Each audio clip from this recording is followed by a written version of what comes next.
Hey everybody, welcome to this week's episode of Hold the Mic. We are your hosts. I'm Ryan Shead. That's Ian Sherman. Brother, how are you doing?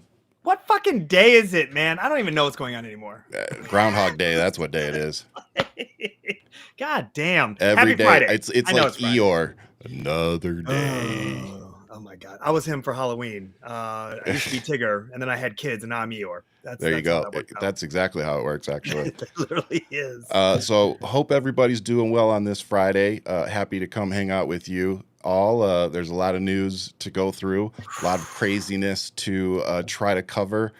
We can't even cover it all because we don't want to be on here for 3.5 hours. So I remember why we switched to Wednesdays, man. I'm just gonna say it. This is I a know. lot of news leading up to Friday. Yeah, It's like, let's between just keep it on Wednesday a and Friday. Yeah, exactly. God damn. Hey, So Brian, much. what did she say? Hey, Brian. Who the hell is Brian? All right. What up, Buns? It's good to see you. And then she changed it to bro, like that made it better. Oh my yeah. God. So Got the best people here in the before we group get chat. started though, man, how was your week? It's great. It's great. It's been as I've said, I'm on paternity leave, and we could talk more about stuff like that and positives, but it's really, I really hope a lot more men get time with their children. Just to really have this time frame. I hope that the system really works where people can be granted this time. It's not a luxury. I think this is really necessary for building better children, a better future, a better America. Just really being there. The time that I'm spending with my son, like you and I, when we talked earlier, and I was like, "Good morning," and you're like, "You're just waking up," and I go, "I mean, I just had a nap with my kid. Like we just had a power nap together, and it was the best thing ever." So I miss those. I am soaking up every minute of it because I know that this is it. Yep. And it's one of those things where I'm just like, I'm trying to get as much time with this little dude as much as possible. So the week is great. I mean, there's a lot of toss and turn of everything, of course. Oh, she was saying, see. What? Sorry, what? no, sorry. I was reading the comments. Got you. I'm an idiot. So I'm the idiot. That's yeah. Hey man, Buns is gonna prove that time and time again on this show. So that's probably figured that out a long time ago. Yeah, she got us pegged. That's how it is. So yeah, so that's a duality, right? So being here in my own bubble, then doing this show really keeps me really ingrained in what's happening in the world and of course in our politics. So yeah. Well, how was your week? Hopefully you keep your windows closed and maybe drill a few screws into them to make sure they don't open for the next 4 years. Windows are being changed in about a month, so I don't even have control over that. There it is. There you go. Oh man. So I think what we should probably start with is Trump's trade wars. Ooh. That should be the name of a reality TV show at this point, I think. It's between that and Trump's tax. Like I hope every company comes out and puts like Trump tax and shows you right on the front of it. Right on the receipt. Yep. Every step of the way. We need to know that this is the Trump tax, what we're dealing with. But yeah, this trade war is bullshit, man. Yeah. So what do you think the short-term effects are going to be? Short-term?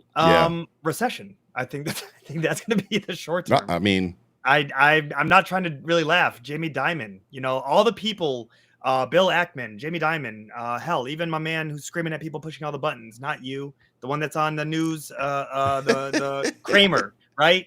They always give a crazy white guy fucking buttons. What's going on here? So they're all saying like this is going to get really bad real fast because when you look at the argument of why we did all this, you were never going to build manufacturing within 6 months. No. So all the concepts of, well, we're going to be building in America. We're going to, okay, 20 years from now, maybe, but not now. Do you know what it takes to actually excavate land, build an actual factory, put in the right parts, find the right workers? This is not happening in 6 months. It's not going to happen. They have to build the infrastructure first. And it's like, you got to get the permits. There's so much that's going to happen before this. So it's like, you're not going into Detroit, for example, and moving into an abandoned building. They don't exist anymore. Yeah. Packer plant's not going to be refurbished. Do you know what it takes to really bring that back to life, to present day? Get out of here. Yeah. So I think we literally shut ourselves. You know what? I think we're Cheddar Bob in 8 Mile.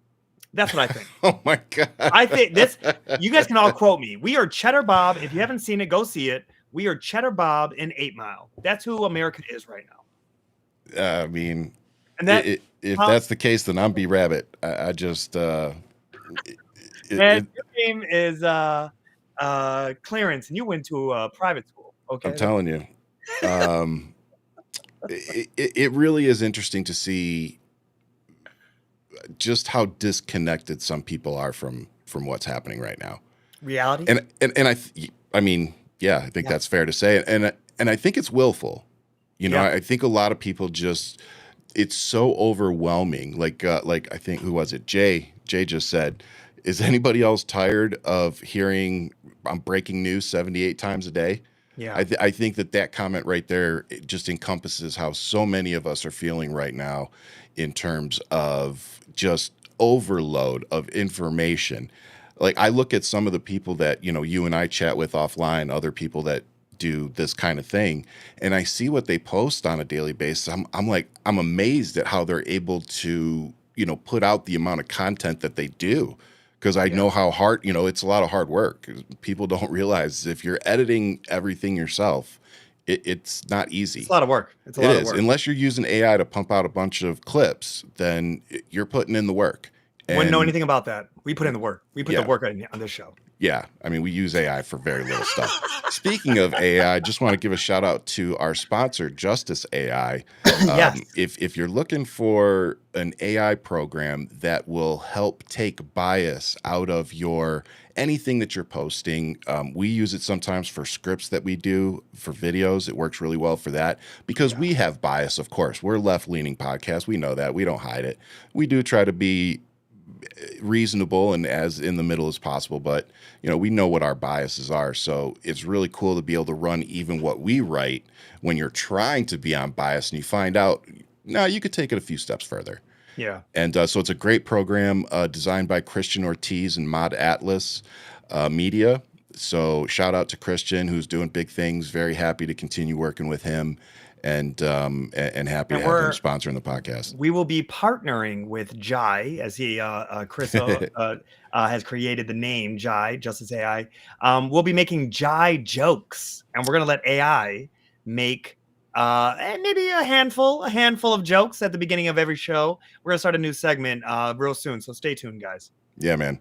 A lot of good things happening. A lot of upgrades happening. We're pretty excited of everything that's going on right now. So, Yeah. and it's all because of you. It's all because of our listeners. It's everybody that shows up to the live shows. So, thank you for continuing to support us and like all of our stupid jokes and whatever else we put out there. You complete me. That's all I have to say.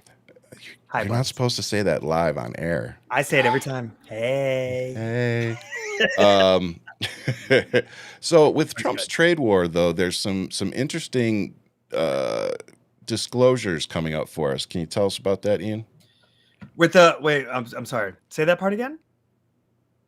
Say So what? with Trump's trade war, there's Yeah. some interesting disclosures coming up around May 20th. Oh! I'm so sorry. The disclosures that you're talking about. Jesus. I really I was like, Good wait, what are we Lord. winking at? Yeah. How many politicians, A, people in the White House, and B, actual people sitting congressmen who bought stock as Trump put out there, right now is a good time to buy, and then a couple of hours later, he did a U-turn because he blinked. All right, he definitely he bluffed. He called himself out, and then he let people know buy now. And then he did a 180 and he raised um he removed the tariffs. But I got one for you, Ryan. Is the day before, if you remember, they did a panic. They did a test. They let something leak where they said that they were thinking about pausing, and then they watched how the market all started to rise. I don't know if you remember this. Yep. And then the White House put out a notice saying, we are not doing that. Yep, I remember. That was a test to see how the market was going to react. And then they went into the following day and just did it. And yes, Buns, it is it's market manipulation and it's inside trading. When we think about inside trading, we're talking about what Martha Stewart went to jail for.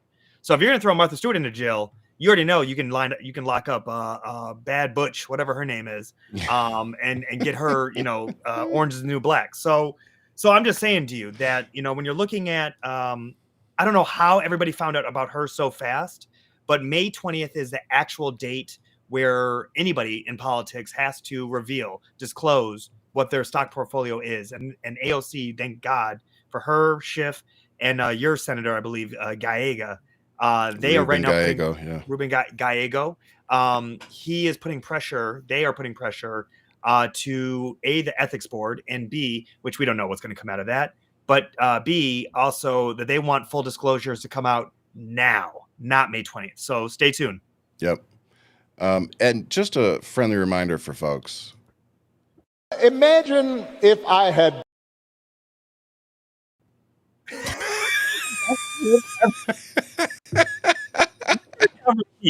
That right there is going to be on repeat until midterms. I'm telling you right Dude, now.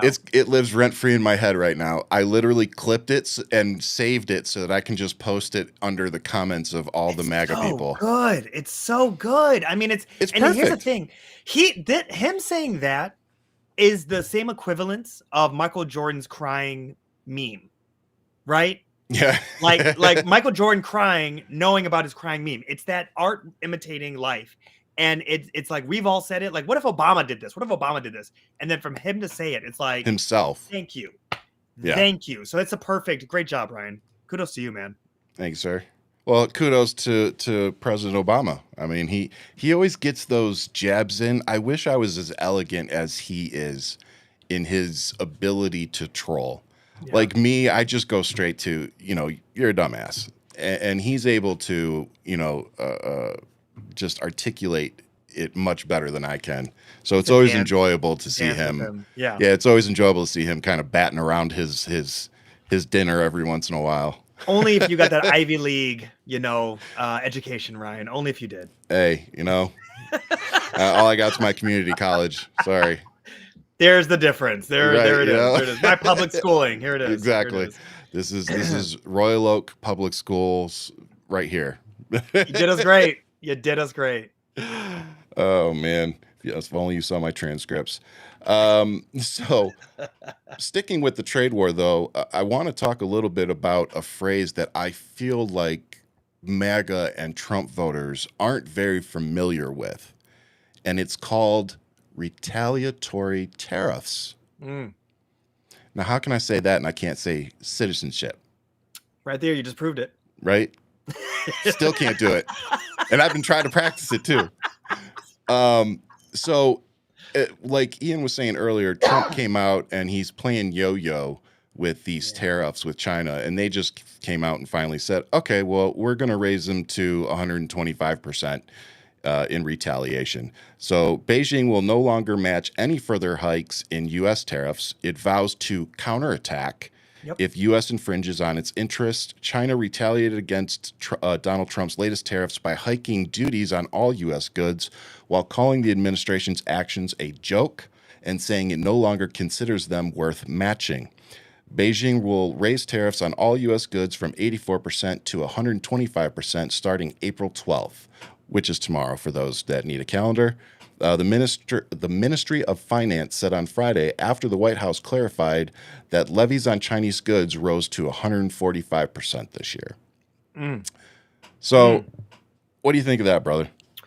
I think Trump is in over his head.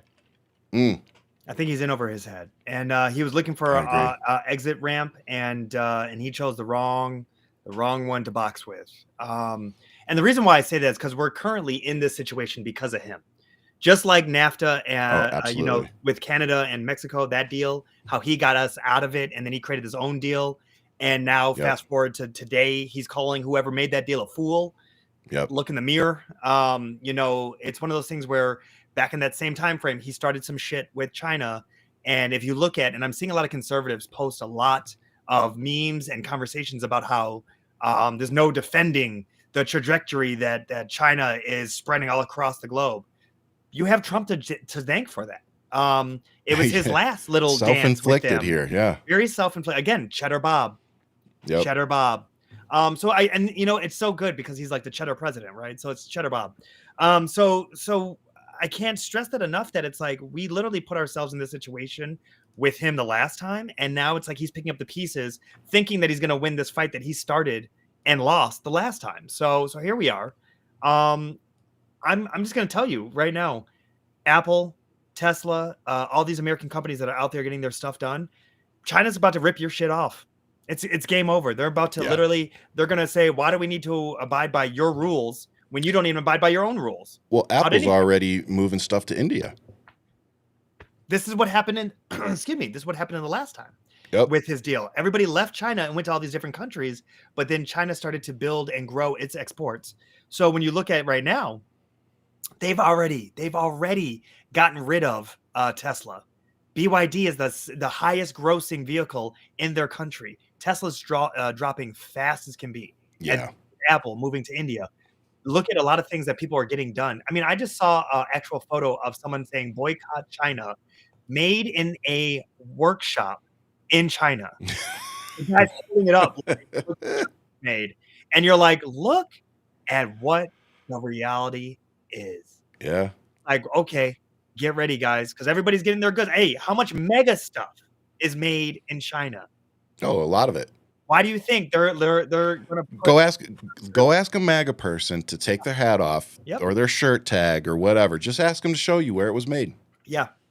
Any of them. It's my favorite. It's actually my favorite. Some of them are made in the United States, but and I'm sure they paid higher prices for it. I'm sure they absolutely did. But I would bet that over probably 60% of it is made in China.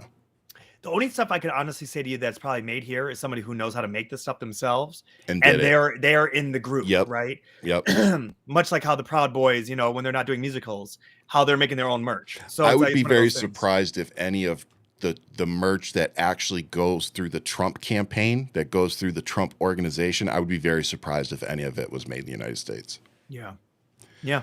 I would, because again, when we're talking about difference in parties, okay, I've talked about this several times on this show. Because I ran for office as a Democrat, I know that there are certain things that the party does, and one of the things that they do is they use union print shops to print all of their stuff. So every handout that they do, every pamphlet, every mailer, every shirt, every yard sign, every cup, every hat, all of it is done through a union print shop, meaning that every Democratic campaign out there is keeping union print shops in business, because if you are running for a campaign or running as a Democrat and you don't have a union bug on any of your stuff, good luck getting in to talk to people that you would need to talk to for big money. And They're that's not, why I'm they're not going running to talk as to an you. independent, Ryan. That's right. Shout out to Marcus Flowers. I see he's in here, man. Love this dude. And Oh, if you guys nice. haven't seen the episode with him, China has all the cards. matter of fact, my wife love you, in brother. passing heard me editing some of the clips, and she goes, "Whose voice is that?" And I go, "Excuse me?" And she goes, "That's a very soothing voice." I go, "Would you please back up off back my, up off my my workstation?" So Marcus Flowers, my wife doesn't watch the show, but she now is a huge But she fan now of yours. listens to you. Apparently, if you're Yep. coming out book to tape, she's your number one fan. There it is. Oh, but in all seriousness, though, Marcus, we did a show with him a few weeks ago. It was amazing. We definitely hope to have him back on. But more importantly, this is somebody that you guys need to go support. Yeah. So for our listeners who maybe aren't watching the video, you can spell his name Marcus, last name Flowers. He's a veteran like myself, but he actually went into some areas that, people that get into some shit. So these are the people that we need in charge. They know how to handle themselves in times of pressure. They've represented America for decades, whether it be as a veteran or a federal worker. We don't need reality TV hosts. We need people like this. So yeah. Marcus is an old soul. He's definitely on point. I still can't believe that Georgia picked whatever. Anyway. Every time I think about it, I get more pissed. Marcus is bigger than that. That's all I gotta He say. is, Marcus man. is bigger than that role. Moving on to bigger, better things. There's bigger and better things down the road. Yeah, That's all I got to say for about sure. my man. So let's keep. Can't wait to moving. hear what those are, by the way, because he wouldn't tell us during the show. He's coming back. He's coming back to tell us. That's all it Exactly. is. That's all it is. So big shout out to Marcus Flowers, though. But with all these tariffs, I think it's a good pivot into the stock market. I don't think we can do a show this week and not touch on the stock market. What a week! This is insane. It's really very insane. volatile. Very Yeah. volatile. Yeah. It literally in history of the market, this Yeah. is one of the worst weeks it's ever seen. Yeah. So When you're going up, 2,000 or down 2,000, 3,000 points a day. Yeah. And when you're fluctuating, 1,000 up, 1,000 down. Yeah. I mean, we I were flirting with the ticker being pulled, where they yeah. literally stop all transactions because if Yep. you hit that one number, they cut it for the day. They're like, we cannot have that drop. And you're right about Trump's yo-yo. This it's these are concepts of a plan. Yes. Direct effect. What you're seeing, he does not know what he's doing. Everybody's No. talking about it. The real conversation, excuse me, Ryan, is Peter Navarro. Mm. This man is quoting an alias he created so he could cite that source of a book that was on Amazon, The Death of China, Yeah. by the idiocracy of this whole administration blows my mind. And the supporters of it. I mean, the supporters are being led. I don't even care about that. It's the people that are the grifters and that are literally leading this, because people want to be. They want to be. I see some of these people who want to be. They're yearning to be a part of something, and they feel like they can fit into this. I can understand that on a psychological level. What Yeah. gets me is them not taking the extra step to like cite sources, read into it, just read in general. But then you see it. You see that they're not. That's not who they are. That's not in their makeup. They rather blame, deflect, and cry about their situation instead of learn from, change the scenario, and change their own stars. Right? Pick Yeah. themselves up by their bootstraps. That the shit that they say all the time. So from where I'm sitting, it's almost like they place belonging, as you said, above everything else. Yeah. And they'll ignore truth, they'll ignore fact, all those things because they don't want to lose that community, that bond that they have. That's because, exactly it. and I mean, I think it's probably a fair comparison at this point, but if you grew up in an area where there were gangs, Yeah. a lot of people that ended up in gangs were people that were looking for a family, looking for a place to belong, a place to go, friends, whatever. They Or were look at just, sports. yep. It's that mentality. Sports, same thing. Yep, It's exactly. that mentality that they brand themselves. Yep. Like you proudly wear a Lions hat because you were born into it, you raised into it. There's Yep. a love that you have. You've emotionally connected yourself to that brand. Yeah. Now take that same ideology and put it towards politics, which blows my mind because you should never champion any politician. You should be Not like holding that, them yeah. to the flame. Period. I don't love Obama. I still critique him. I don't think he should have won the Nobel Peace Prize after all the people he killed with drone strikes. I just don't. I just don't see that correlation in my mind. But that's not to say that he didn't do a fantastic job with what he was given and got us out of. Period. Right. Now, when I look at a politician like Trump, I'm like, he understands that he can tap into that UFC, that NASCAR, that sportsman-like football, whatever, and really lean into that to build a brand where it's almost infested into. Like he's really created roots within that, which why we always say they're a cult. Realistically, Right. they're sports fans. That's why they drape themselves in all that clothing. And you're like, you look ridiculous. You look like you're going to a football game. They dress the same exact way. But not to digress, when you look at the stock market, to hear the people that are so mega be like, well, it doesn't matter. The money doesn't matter. It's like, what? What are you talking about? Yeah, all of a sudden it don't matter. Now it doesn't matter. And then, of course, it goes back up, and Buns even talked about it. She goes, it's the same story. Create a problem and then celebrate a flaccid win. Yeah. And that's a perfect example of what we're seeing. The stock market only went up a couple thousand compared. It's not even back up to where it was. And if you zoom into the 3 months that Trump has been in office, it's been on a decline. Right. They like to go to 5 years. Look at 5 years. Look at what this is. Okay. The difference between 5 years ago was a pandemic, a global pandemic, and most recently is literally self-sabotage. It's ridiculous to see how the goalpost is always pushed back more and more. But this is why you can't argue with them anymore. It's not even worth it. Oh, there's no arguing. But again, that goes back to, our branding and why I do things the way that I do. 'Cause it's like, oh, you guys don't like when I use names or I do the exact same thing that the president of the United States is doing. it's funny to me. So it's Yeah. like I'm going to continue calling, MAGA and Trump voters the names that I call them, and yeah, stop follow you guys should stop following me on social media if you don't want to hear it or see it. Like I I mean, but don't. that's like saying if you don't want to hear the truth. You know what I mean? If you don't want They don't. if you don't believe in free speech, by all means stop following me. Yeah. Because Well, you are challenging the narrative. speaking of free speech, again, if Obama had done this. This is Charles Schwab. It's not just a company, it's actually an individual. And he made $2.5 billion today, and he made $900 million. That's not bad. He's a financial. This is Charles Schwab. What blows my mind. Right. He's literally in daylight telling you to buy stock when they're its lowest, and then he raises the price. And then he's saying, this man right here, Charles Schwab, he made $2.5 billion. And this man right next to him, I didn't get his name, but he says he got $900 million. And you sit here and you go, and somebody in a day. And then you sit there and they're championing this in the Oval Office. Like the amount of filth that is right now on the walls of that great place.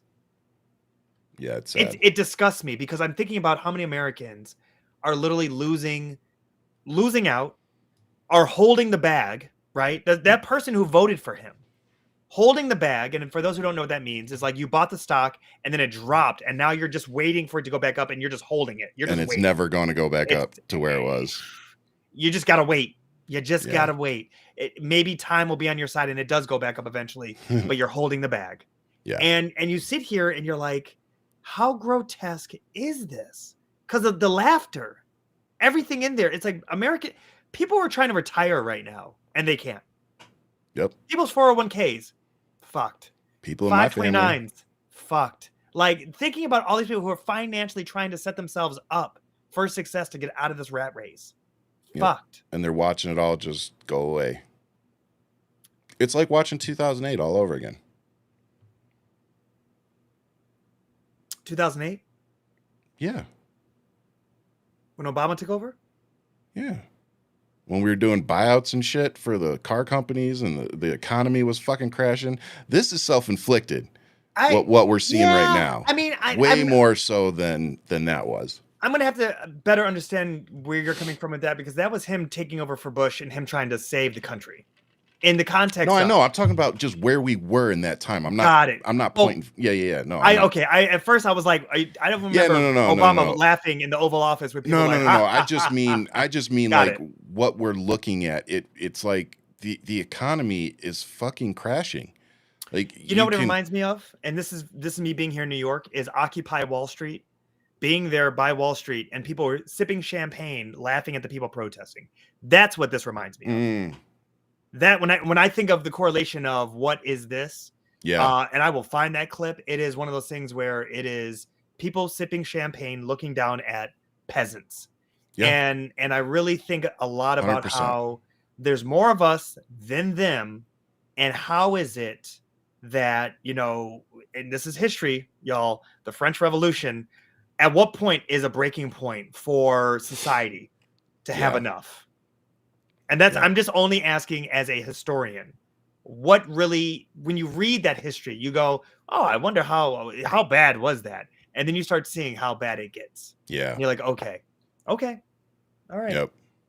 I just don't like where we are. No. I miss waking up and having the biggest concern being Joe Biden walking slow to the freaking podium.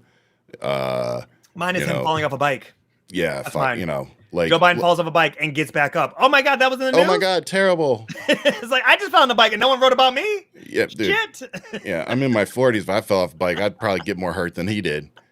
I ran just recently. That's again, it's just, but looking back now retrospectively, we were just talking about it on the phone as we were prepping for the show. Yeah. We're at pretty much 90 days. Right now we're sitting at about 90 days. So it's been a complete shit show, as anticipated by many of us. Unfortunately, it wasn't anticipated by a lot of people, and they seem to be just figuring it out. Don't feel sorry for you, but glad to see you here. It's just, I don't understand any American that is sitting back watching what's happening right now and celebrating it. You know what I mean? Like all the stuff, the budget that they just passed. Did you notice? I don't, and I could be wrong. Correct me if I'm wrong, but I didn't see no taxes on tips in there.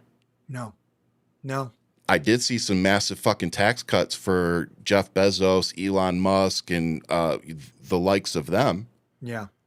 I didn't see many tax breaks for people like Ian, me, and most of the people watching our show. So again, I ask you, how in the hell can any of you sit there and say that our country is better off today, April 11th, 2025, than it was November 5th of 2024? Because I don't see any metric at this moment in time where we are better off than we were 4 months ago. And that is the terrifying part for me. I think it's extra terrifying for people who aren't in their 40s. Yeah. You know, the people that are in their 60s and 70s that are trying to, like Ian just mentioned, they're just trying to retire and enjoy whatever years they have left, as they should, and as that's what every American, you know, when you talk about the American dream, that's what part of the dream is. Being able to retire and enjoy your fucking year, you know, the last years with your grandkids or how you travel in the world, whatever it is you choose to do, you know. And unfortunately, America, the real atmosphere is work until you die. Right. And for me, I think it was a blessing and a curse to watch my dad pass away when he did, because he was 57. But he had been at Chrysler for 29 years. He was literally a year away from being eligible to retire. And I watched him never get to fulfill any of his dreams that he had for, you know, retiring. Mm-hmm. And I remember, like, me and my brother and sister, we split his check, his retirement fund between the three of us. It was part of, you know, his will and everything. And I just remember, like, feeling an immense sadness that, you know, he never got to spend that money.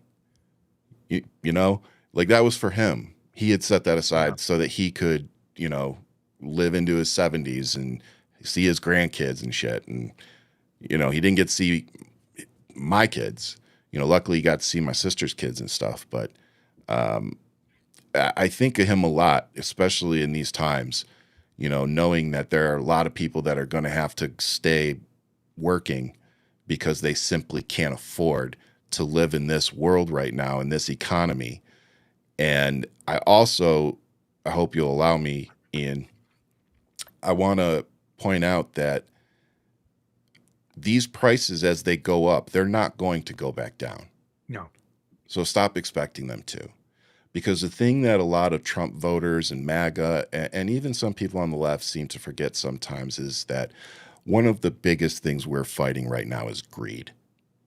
And when you have a company that is trying to figure out how to pay their employees the least amount of money possible, provide the least amount of benefits possible, right, while jacking up their prices to increase their profit margins as much as possible, they're not going to simply go, oh, yeah, well, let's take the prices back down.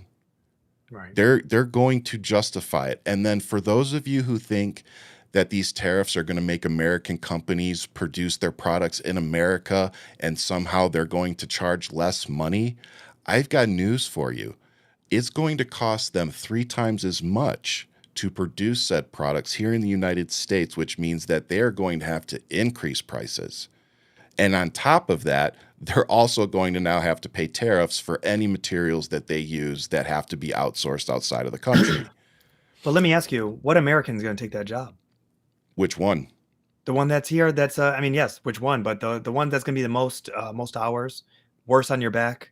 You know, they just let how many people go at Stellantis because of this debacle of a yo-yo with this tariff war. Well, I mean, between the layoffs, between car companies, between the federal workers, and the Supreme Court saying that Trump can lay off 16,000 plus federal workers and deport. They have that green light too. Yeah. You know, taking away there's so much going on right now that is distressing. Yeah.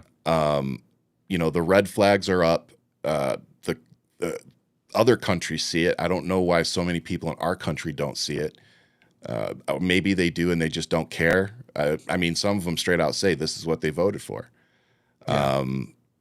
And if this is what you voted for and you aren't somebody who has, hundreds of millions of dollars in the bank, you're a dumb fuck. Yeah. Yeah. It's really tragic to see that. How'd you like that off ramp? It was a good off ramp. It was that was actually the most like surreal Ryan rant we've gotten. I feel like some of these are in order, right? Right? Little. You serenaded us, but cold hard facts, man. And I will say this: Marcus Flowers should run for president, and brother, I promise you, you have full immunity. Do whatever the fuck you want. There you go, man. Reparations, baby. Let's do it. Go big. Go big. They're talking about giving January 6 people money. Shit. If they do that, I promise you, I'm running for president. I've seen so many good posts. Like one's like, I want my 40 acres and a mule. God damn it. You will see brothers in the hood walking around with mules. Okay, I'm telling you right now. I will go all out if I run for president. Yeah, don't let it happen. I'm telling you, racist white America, do not let me become president.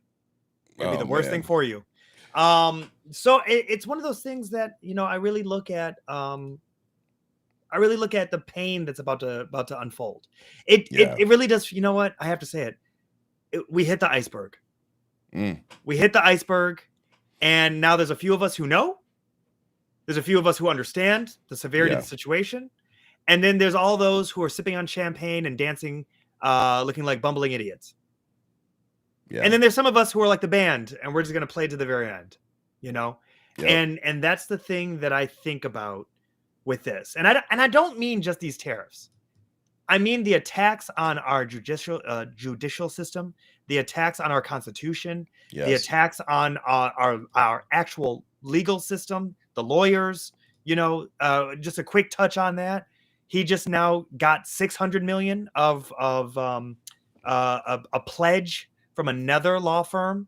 If you guys have not been paying attention, he's been attacking law firms that were affiliated with each one of his cases. Even the one that represented Robert Mueller, which Robert Mueller does not work there anymore, but he still went after them. So when we talk about him and this whole, revenge presidency, whatever this is becoming. And then you have to ask the question, what are you accumulating all of these hours, millions of dollars worth of time from these law firms? What are these pledges going to be for? What are they there to now attack or to how to defend, your family members? Yeah. You know what I mean? When you think about this, because he's covered. So who is he protecting now? Still don't know anything about no Epstein files.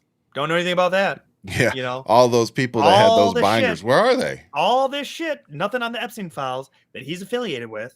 And so, when you're looking at this, you start realizing kind of what he's collecting into his fold, and then you only can ask what's next. I'm not worried about the bullshit. I'm not worried about him golfing 35% of his presidency, right? The amount of time, the billions of dollars that he has spent since becoming president, how much he has gone to Mar-a-Lago to spend on him, his family, Secret Service. Crazy.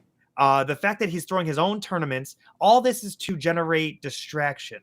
While he has a VP and all the cronies on Signal unfolding actual top secret information. Yep. So when you see a lot of this stuff, this is the stuff where I'm sitting here and I go, don't get distracted. This is where the Black community is like, stay woke. None of that bullshit that got hijacked and all that. If you guys did not notice, April 5th. Hey.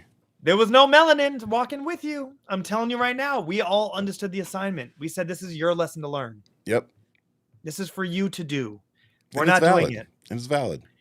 Did you not see that not one police officer got out of line?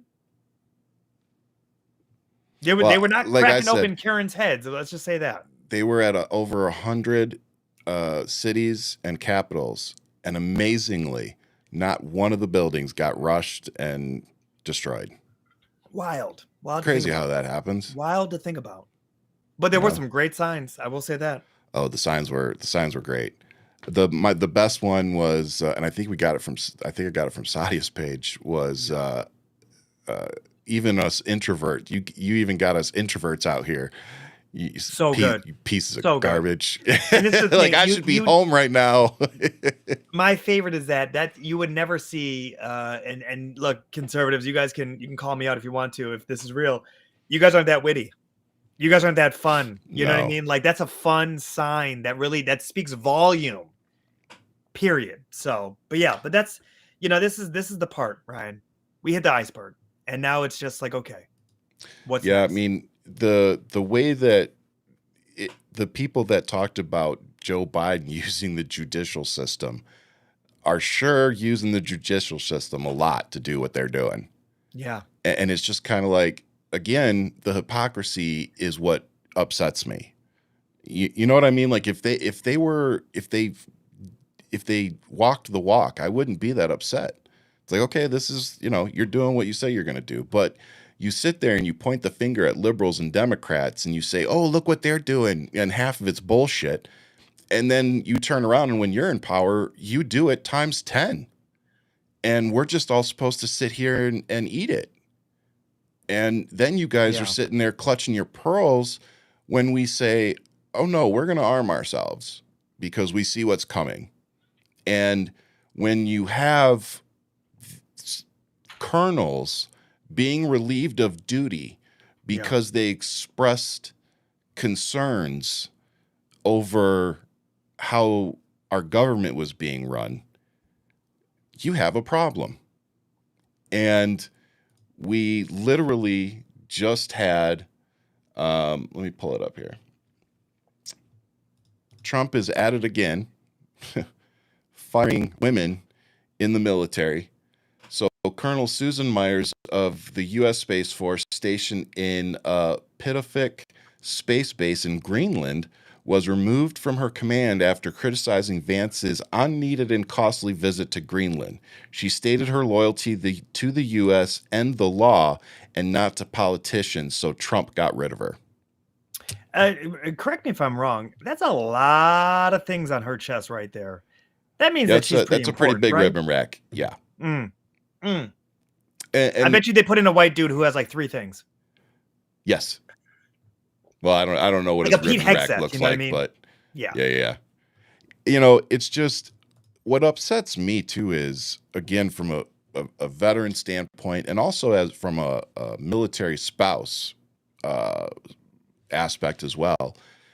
I watched my wife have to work twice as hard as a lot of the people around her, not just because she was black, but because she was a woman. Yeah. Women in the military, they have to work harder. They have to do more to get what the boys get. And that's just a fact. Yeah. And so when you see somebody like her, and you see women like her in the military who they've got, a whole rack of ribbons and accoutrements to go on top of them. It's just really sad to see a 5-time draft dodging coward like Donald Trump removing these people from positions, especially when it's because they simply said they don't agree with something or they call out fraud, waste, and abuse, like going to Greenland. And again, can I just ask, how is this stuff with Greenland? How is this America First? Do you know that trip from Greenland went from 3 days, scheduled 3 days, to 3 hours? Yeah, because they ran him out of there. I want this for our crew, our fan base. It was actually scheduled to be 3 days long of him meeting people, having dinner, shaking hands, kissing babies, whatever the hell they thought they were going to do. And it lasted 3 hours, and he had to have lunch with the military. And even they looked like they were being forced to do so. Yeah. And then on top of it, he's sitting in the room and he's got his cover on. So again, for veterans, military folks, what do you do when you walk into a building? Yeah. You take your cover off. He's sitting at the freaking table with a Marine hat on, and they've all got their covers off. Right. It's like, you're an idiot. Yeah. Read the room. or just show military etiquette, which you were taught in boot camp. Like you claim to be this soldier, even though you were a fucking journalist. I got one better for you.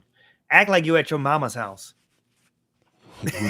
I'm Well, sorry. if you read up on his mom, you don't know what that might mean. Not that one. Not that one. No.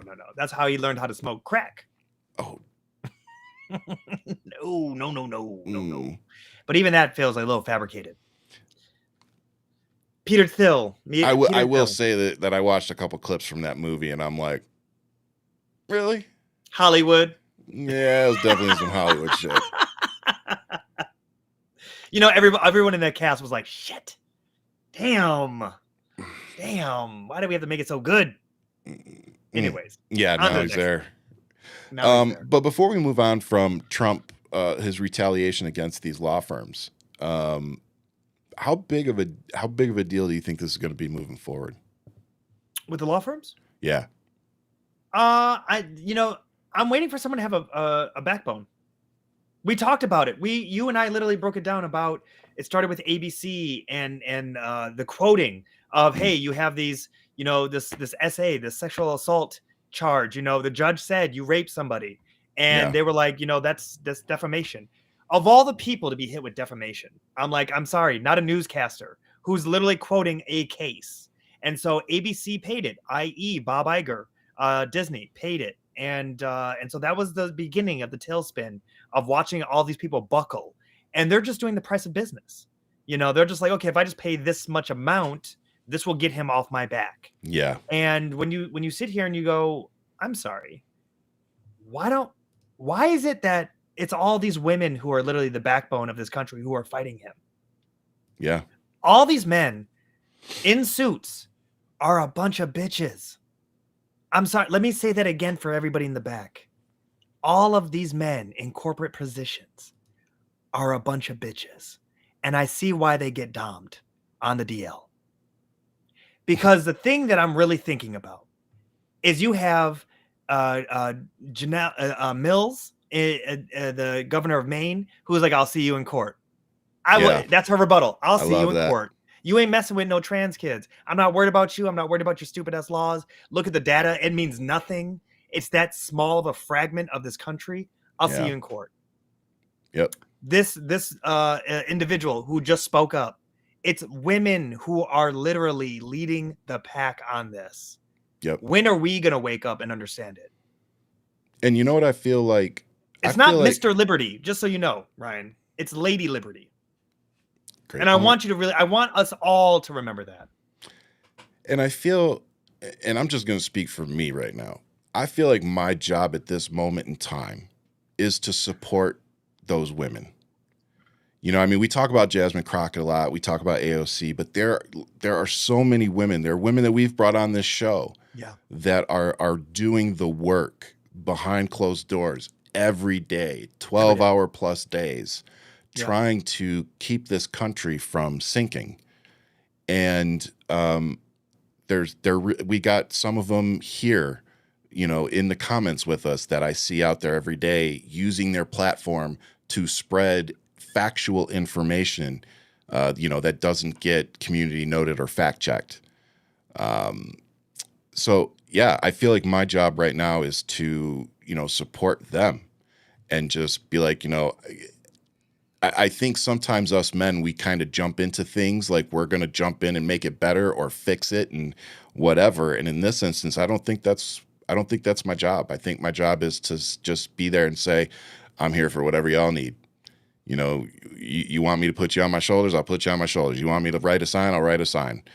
Just. You want me to go get muffins, girl? How many? I'll go get bagels and muffins. What flavors? Let's do it. So it's just. That's it. Our job right now is, and Ian keeps talking about this, not just on the show, but also every day when we're talking to each other, he keeps talking about community. Yeah. And the more and more, we've seen these last 90 days. So the more and more we see come out, I buy more into that with him. It's like, we're not just doing a show. We don't just have listeners and fans. This is our community. Yeah. You know, we're building And something I hate here. the term fans. I do. I do I don't want too. to I don't And want to if you cheapen notice, I don't what think we I've have ever here. said, I Yeah. don't want to say never, but that's not something I say regularly, Yeah. because But it's this is our always, community. yeah, This is our it's our community. community. If anything, I say friends, Yeah. because I've been doing this online for 4+ years now. You know, I like Bunny and I have, you know, been talking to each other online for 3+ years. So it's like you build those friendships. Absolutely. And it's funny because we've talked about it in the context of our kids and the lives that they're going to be living. And Right. it's like their lives in 5-10 years are going to be almost completely online. Yeah. And it's like, so prepping them for that and teaching them how to build these relationships online as well. You know, that's a skill that they're going to need. And it's a skill that I've learned. And that's what makes everything that we're doing as amazing as it is, because we're going to need this community now more than ever, for however long this shit show lasts. Yeah. Yeah. Whether it's 4 years It, or less, I don't know. I mean, I don't. Who knows how this is going to end, right? I know I don't. We're quickly approaching 250 years old. This country, Love you, brother. and yes, big shout out. And you know, 250. That's make or break for some nations. We have to remind ourselves how much of the infancy phase we are in Yeah. all of this. You know, and quickly the infighting that's unfolding. Yep. That's the part that really gets me. It's been how many years since the Civil War, and here we are again. Well, yeah, And and you I mean, think about how that goes. and I think that this is a great, you know, pivot into the SAVE Act Yeah. getting passed. Yeah. The assault on women isn't over.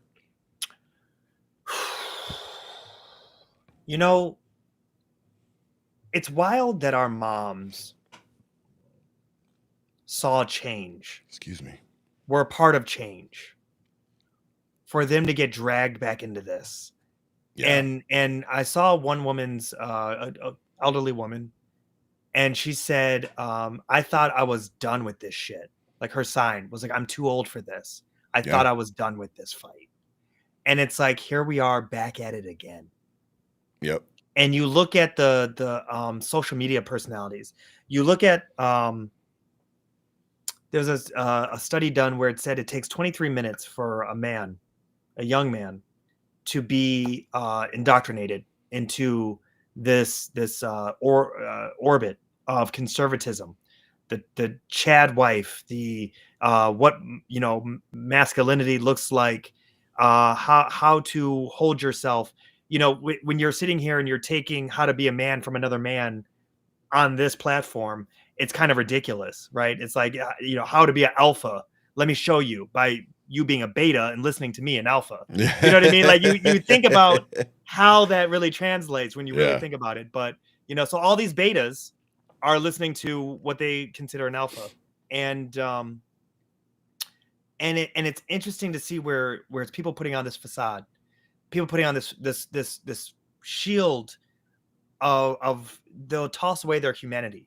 You know, Yeah. it's not that they're racist, but racism wasn't enough for them to walk away from it, right? Yeah. And you and I talk about this. You know, not everybody is racist in the mega camp, but No. it wasn't a deal breaker. And Right. that's a part that gets me a lot about some folks, even close friends of mine. And their first thing out of their mouth is, you know, but we were good friends. Because there's deal breakers in this with me. Yep. You forget that I'm passing. So you don't see the subliminal messaging that's thrusted into your stratosphere about what is, you know, demonized in America versus what you guys consider to be so much more pure and fluffy and blah blah blah. But with it, the SAVE Act, the fact that it just passed the House, 4 Democrats sided with it. Yep. And the main killer in that bill, women will not be able to vote if their last name is changed. Yep. So for those who may need a little information on it, the U.S. House of Representatives passed the SAVE Act, which stands for Safeguard American Voter Eligibility Act.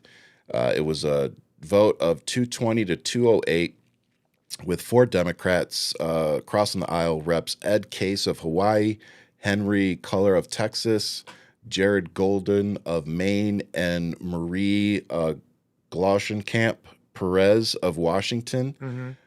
Joined every Republican that was present in support of the measure. This would require proof of U.S. citizenship to register to vote in federal elections. Critics of the act argue that it could, scroll past and lose my spot. Could disproportionately affect married women who change their names, as their birth certificates will not match their current legal names. Proponents of the act assert that it is a measure to ensure election integrity and that measures are in place to prevent disenfranchisement of any group, including married women. The debate centers around the feasibility and potential challenges of obtaining necessary documentation to comply with the new voting requirements. Look, man, this is just... I'm trying not to cuss too much. There's one, I mean, I've done enough today. There's one thing that I find really interesting, and this is what's ingrained in me. My mom never took my father's last name, and I loved that idea, loved it, and there was a great level of identity that was there. And I would see her correct any. I mean, she's German, so she was very, sie will, and so anywhere she went, they're like Mrs. Sherman, and she was like, she'd give her name, right, and she would correct whoever. My entire life, she would do it, and at some point, when I was of age and I started dating around and being in the scene, I would hear people put their name with my last name, and I'd be like, red flag. Red flag. Like not subconsciously, it was there in me where I was like, I'm looking for a partner who is bringing that same kind of energy, who's like, I will never take another man's name.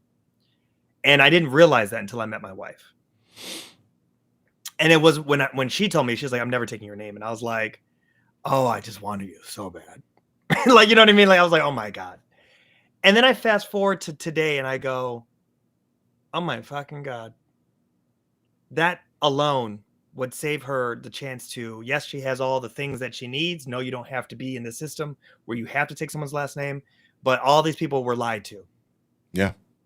And then now for them, their fathers, their brothers, and their sons are trying to take away their right to vote in a system that they're like, you don't need to vote anymore. Yeah. Daddy will take care of you. Yep. And I think about that and I go, these people are, it's so simplistic and it's so idiotic. And it's one of those things where it's like, why are we trying to rush back to this place that was chaotic? Yeah. Like, I really do feel like we're in a rat race to the bottom. Like, what are we doing here? I mean, we're definitely in a period of regression. I don't think anybody can argue that at this point. But that's the point. But did we have that much progress that now we have to go back? Like, is that how the pendulum swings? Sadly, yeah. I think the answer is yeah. And I think, one of the biggest being that Barack Obama became president. Unfortunately, I think a lot of what we've seen since 2015 has been a knee-jerk response to, a black person obtaining, arguably the most powerful position in our country. And so, yeah, I think that plays a part in it. And I think people, if you combine racism with misogyny, I think, you put that together in a nice little American sandwich, and it makes the MAGA agenda make a hell of a lot of sense. It's always be Wonder Bread, huh? Has to be Wonder Bread. Of course. Yeah. But controlling women is the point. It's always been the point. Yeah. Kicking back abortion rights to the states never made any sense. Right. It just didn't. Removing federal protections for women never made sense. Right. except for if your agenda is to remove protections for women, Right. which is exactly what they've done. And not to mention the time and money that's wasted now, every state having to fight this fight again when it was already Again. again, Again. when it was a Make settled America federal law. an asshole again. That's And what then this is. and then we have a Supreme Court that was appointed by a convicted felon. Yeah. That 3 of them we literally have on tape lying under oath, that said that they would not overturn settled case law, Roe v. Wade, which all 3 of them did, which is exactly what we said was going to happen. So, it's really disheartening and difficult to sit here every day knowing that I've been saying and calling this step by step for years and getting told to shut up, getting told that won't happen. Oh, the Constitution won't allow that. Well, here we are. Here we fucking are. And pretty much everything I said was going to happen is happening. Yeah. So. Hell, everything Kamala said is happening. You guys can play the tape. Kamala's like, he's going to mess up the economy with all his tariffs Clinton, and all this stuff. They all called it. Yeah. But again, because it was coming from a woman, a lot of men didn't want to hear it. When you talk about how could the Latino community vote so overwhelmingly for Donald Trump? Because you guys are severely underestimating misogyny in that community. But here's where the coin is funny. You look at Mexico and you look at the same misogyny, but they just put in the dopest president, Madam President, first Madam President, Sheinbaum, who understands climate change, has studied it, has a doctorate, and who is literally trying to lead. Take Trump's bullshit either. And isn't taking Trump's bullshit and is literally doing a rope-a-dope with him nonstop, but is leading Mexico into the future. It's interesting where I feel like America was running the race in the Olympics, and we were sprinting and we were ahead of everybody. And I feel like something popped.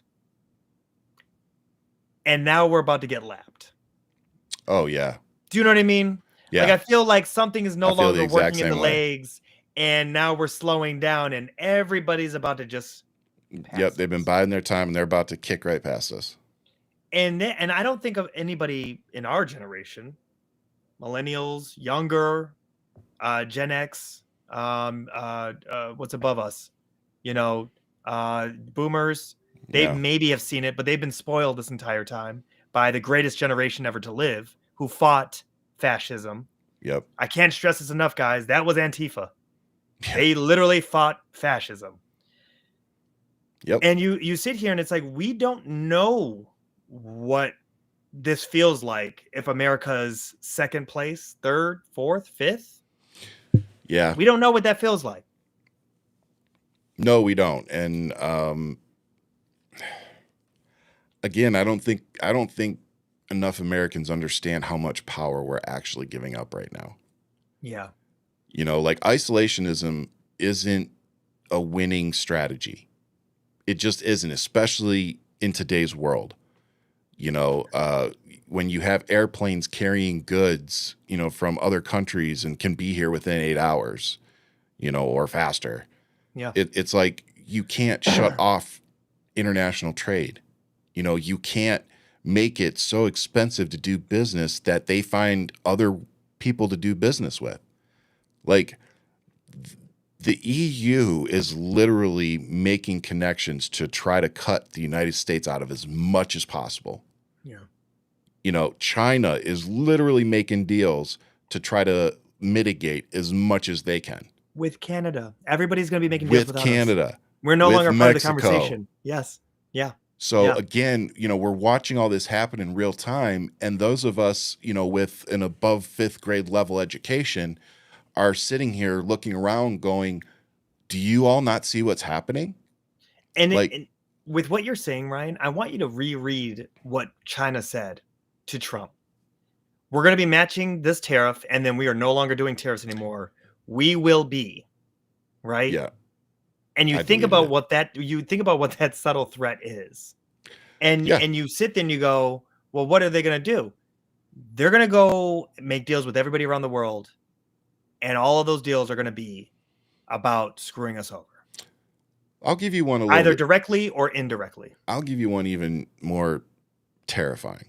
And I'm not saying that this is going to happen, but let's be real. This is always a possibility. China's military outnumbers us a great deal. I don't know what the exact number was, but I think it's like 3-1. And the biggest thing about China is they don't have the Navy to get said forces overseas to come here. Now, I said a few years ago, I said, what would happen if China became allies with another country that did have the Navy to transport those troops? And they made a deal saying, yeah, we'll take your troops along with our Navy. Let's get this done. That would be fucking terrifying. Let me add to what you're saying. Vladimir Zelensky just said that they just captured a number of Chinese soldiers in Ukraine. Yep. And he is now demanding China to answer, why are we finding Chinese soldiers, not Korean, working not with Russians? North Korean. Why are Chinese soldiers working with Russians? Yep. And this just came out this week. Again, breaking news nonstop. 77. Entire 79. 79 right? or whatever it was. Yeah. At this point. But in that, and I'll do one, Ryan, where it's not about war. Let's look at something that's near and dear to us, which is the auto industry, right? Home. BYD. Was it? I thought you were going to say cake. Cake, man. Let's talk about some yellow cake. I'm baby. hungry, dude. Starving. We'll wrap this show up. BYD, which is making its way in Mexico.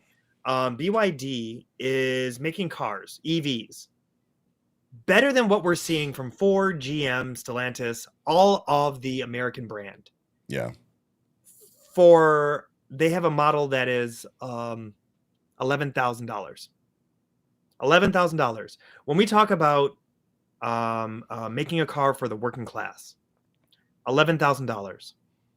Yeah. We're not talking about that buys you a freaking car with 140,000 miles on it. And maybe a muffler, right?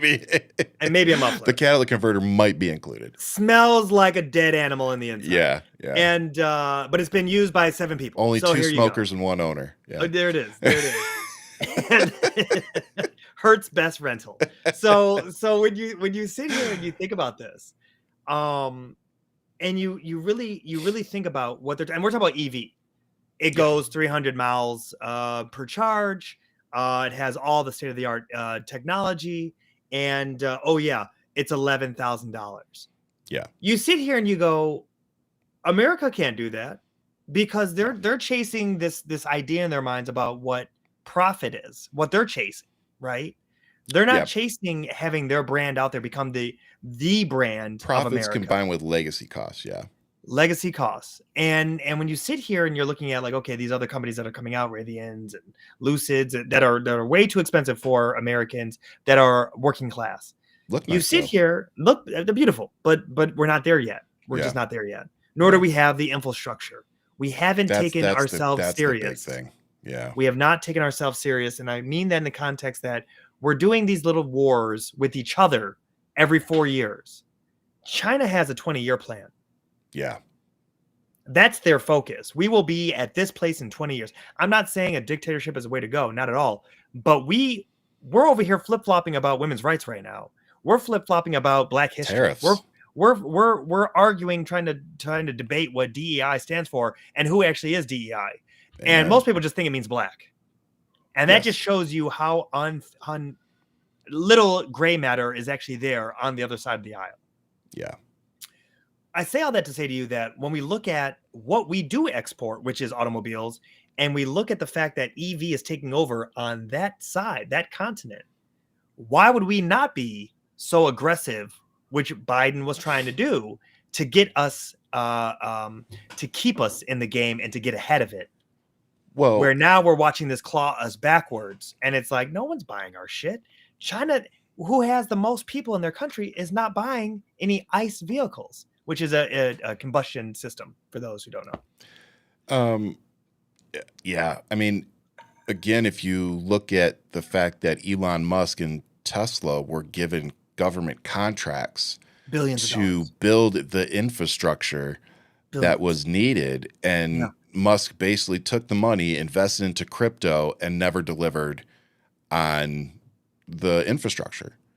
So once again, Elon Musk, the guy that's going through, getting rid of DEI policies and combing through our government for fraud, waste, and abuse, is literally a fraud who took a bunch of money from the government and never delivered on anything. So he is the one who is creating fraud. He was supposed to be the wasting one. money He and abusing power. he should have been building our infrastructure for the last 8 years, and he hasn't been. His vehicle hasn't changed in 10. Well, It was breaking news that they got new headlights. Like that was breaking news for a Tesla, or taillights. I apologize. Again, Taillights. every product that has been designed since he kicked the 2 actual engineers and brains out of the company has been shit, because Elon Musk is not that smart. Just like he's using AI for all these Doge cuts. That's why they keep getting embarrassed by all these things that they do. And it's like the Enola Gay. I'll never get over that. Yeah. It got rid of it because of the word gay. Yeah. I mean, I'm sure it was a fucking airplane. I'm sure Motown doesn't have any singers by that name. It's like Marvin Gaye. Yeah. Get rid of them. No, but even the Cybertruck, 46,000 vehicles, damn near 99.9% of the vehicles out there have been recalled. Yeah. The entire fleet of Cybertrucks have been recalled. Yep. Forbes has labeled it the worst vehicle of the decade ever. No, I think it was the decade. It was the decade, but it's of this decade. But let's be serious. The DeLorean didn't suck this bad, and everybody thinks that's a dope ass car. I don't see Disney making a reboot using the Ford Cybertruck, or excuse me, the Cybertruck. Can I take a detour real quick? Let's go for it. So, field trip. Bunny put this up, and I think either you or Jen was telling me about this before we came on. But X is going to be a part of Social Security communication moving forward. Yep. This is batshit crazy. Yep. Shit crazy. Do y'all hear me? The Social Security Administration is cutting staff from its communications office and will rely on social media posts instead of press releases to update the media and the public. Regional SSA offices, each representing several states, will no longer have fully staffed public affairs offices because of the agency's mass reassignment of employees to field offices. SSA Midwest West Regional Commissioner Linda Kerr Davis told employees in a call Thursday that those regional offices will no longer issue press releases or Dear Colleague letters to advocate groups. Instead, the agency will be using X to communicate to the press and the public, formerly known as Twitter. This will become our communication mechanism. Holy shit. Yep.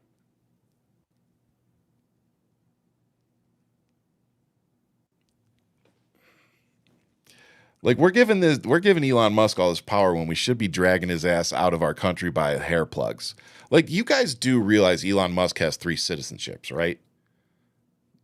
First one being South Africa, second being Canada, and the third being the United States. And you think that he owes some kind of allegiance to us?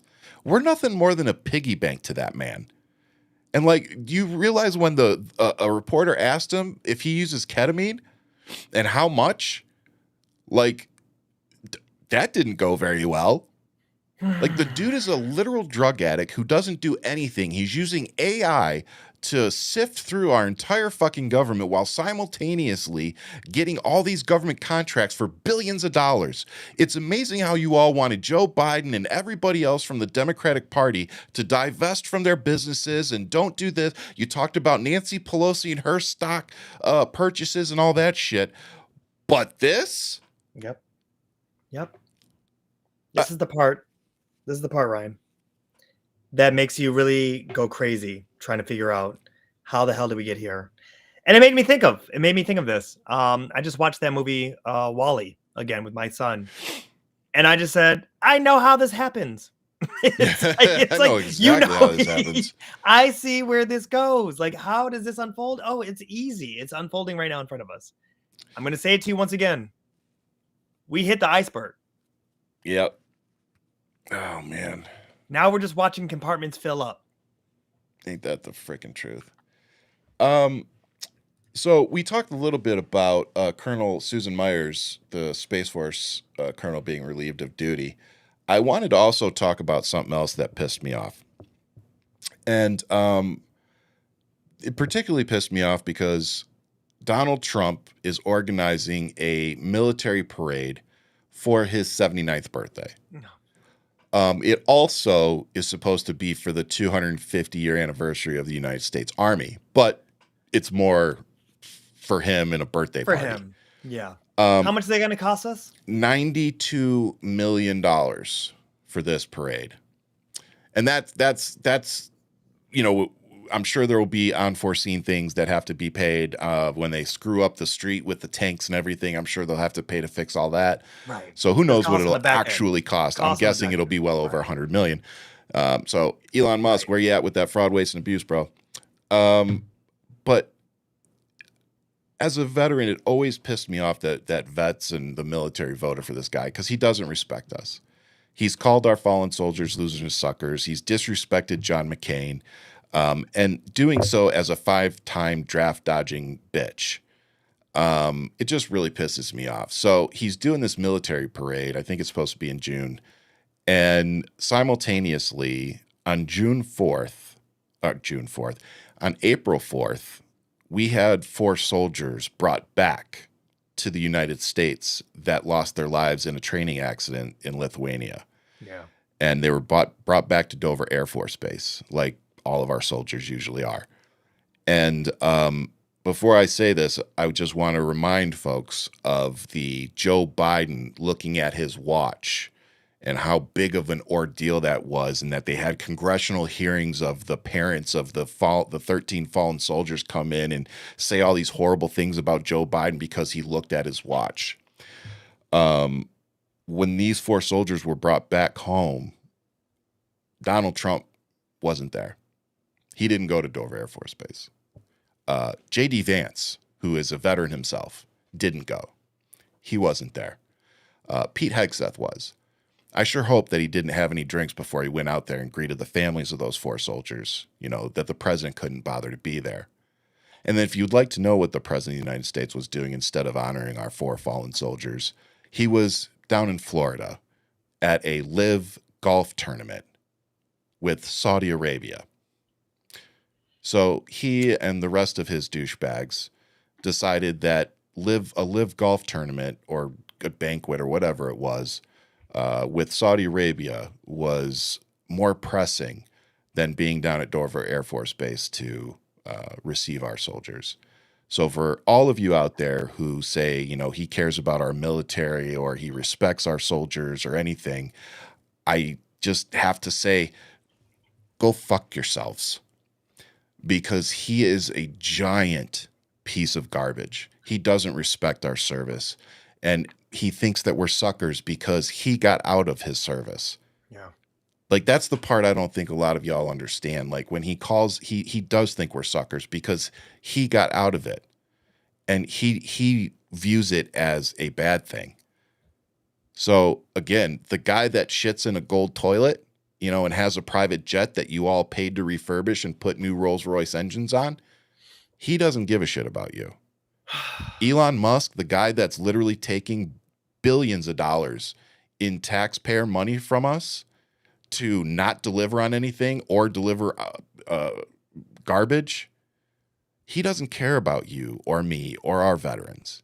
He doesn't care about the homeless. He doesn't care about anything except for his bank account. He is not mentally capable of feeling those feelings. Whether he's autistic, whether it's Asperger's syndrome, whatever it is that he deals with, it does not make him qualified to do what he's doing. And then on top of it, to be adding on an obscene amount of drugs. And again, this isn't coming from me. This is coming from Larry Ellison and other people. Larry Ellison tried to get him to literally detox in Hawaii because they were so worried about his drug intake, which he didn't do, by the way. I'm gonna need you to play that Obama clip maybe 2 more times in this episode. And one is towards one is towards this. Imagine if I had. It really brings home the point. And it's one of those. I'm glad you have it on standby because we might need it one more time in today's episode. I I love that man's voice. You know, Ryan, it has to hurt, and I just wonder, in this parade, will you ever see a veteran? Because I'm guessing no. In what? Because it discusses him. What do you mean? In his military parade, will you see any vets? Yeah. You know. Oh yeah. No, that'll be a ton. I'm talking about those who are wounded. You know, the ones that have been injured. Bro, there's going to be a ton of them. They're going to have them in this parade. Yeah, and they'll gladly show up because they're fucking brainwashed. Again, let me remind folks, when we talk about MAGA as a cult, do you want to know what else is a cult? Our military. It is. You talk to anybody that's realistic, it's a cult. Like, we show up, one of the first things they do, they take your glasses, they take your hat, they take your hair, they take your clothes, they make you shave your beard. Like, they take everything from you. And the whole point is to make you all the same. Yeah. And to make you all move in the same direction as a team. Now, you don't realize that it's a cult that you're joining because it's the military and it's patriotism and it's for your country and blah, blah, blah. But when you go through it and you have the retrospect to look back, you're like, oh, yeah, it was a cult. Definitely a fucking cult. You know, all the way down to the propaganda videos. And for those of you who served, you know, around 2003, 2010, you know exactly what I'm talking about. They'll put you all in a room and they'll put these videos on of, you know, planes dropping bombs, you know, with Toby Keith playing in the background with a C-130 or C-5 doing chaff and flares behind it that looks like a huge angel. Like, you know, you're sitting there taking all this in and it makes you feel proud of what you're doing. You know, fast forward a year and, you know, you got guys sitting in a booth, you know, dropping bombs from, you know, drones and they're 3,000 miles away. You know, you got people kicking down doors in countries and they don't even know why the fuck they're there. Right. So it's just kind of like, that's why they want you to be part of a cult, because you're supposed to do what you're told. You're supposed to take orders and do what you're told without question. And unfortunately, when you start trying to sprinkle a moral compass into that, the reality is a lot of soldiers just don't have it. And they're going to do what they're told to do.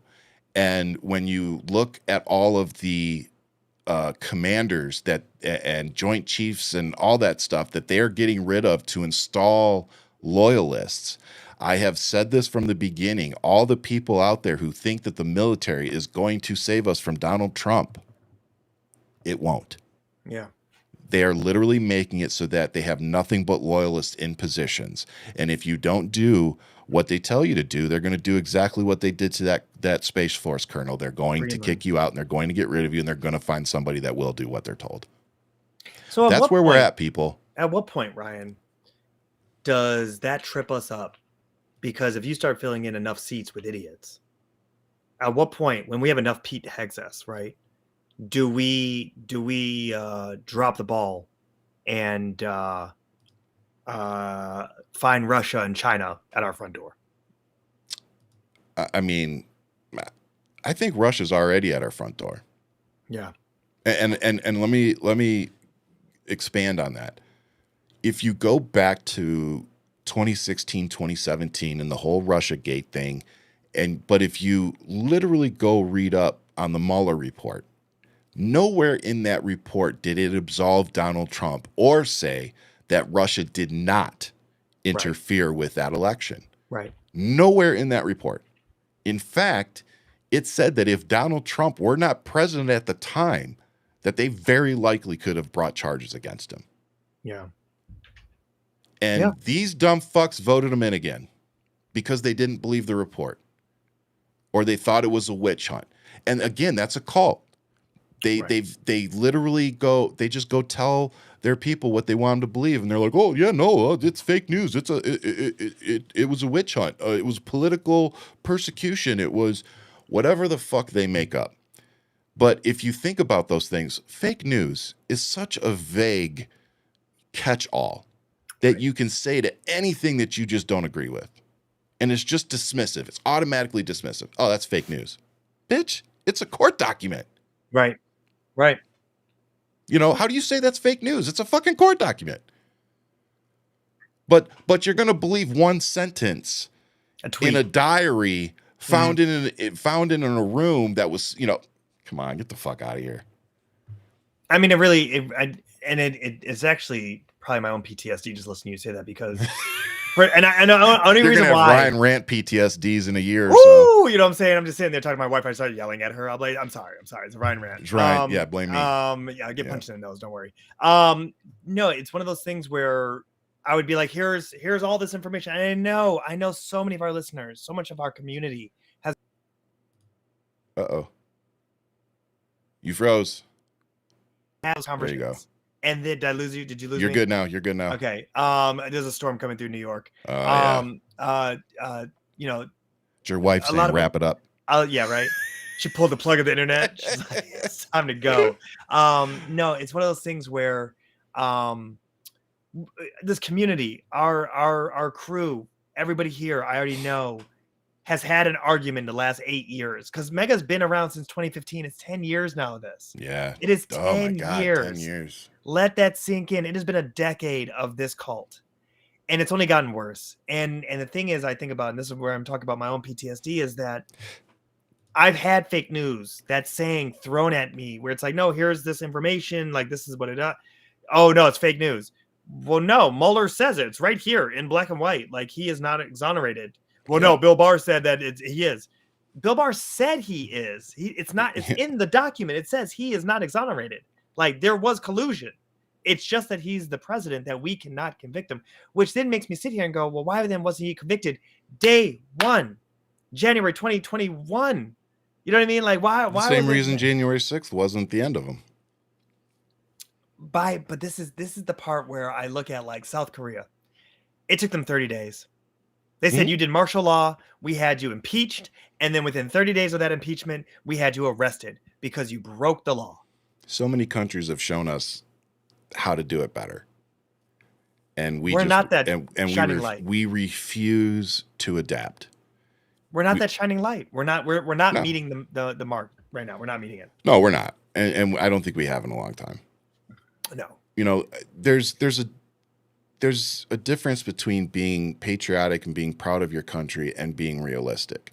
Yeah. I love my country. You know, my family's given over 100 years of military service to this country. I don't plan on going anywhere. But I think we also owe it to ourselves to critique what's happening. And James Baldwin. I love it. And fix what's happening. Yeah. Because that's our responsibility now. That's what we must now take and put on our shoulders. Yeah. And if we don't, and we don't do it soon, like some people in the comments are saying, we are going to be at a point of no return. And that, to me, that's the scary thought for me is, you know, we're going to get to a point where there is no other option but a physical remedy. Yeah. And we're headed that way. Like we're headed that way. And there are people that are itching for that to be the outcome. So, you know, I don't say it because I hope that it's what happens.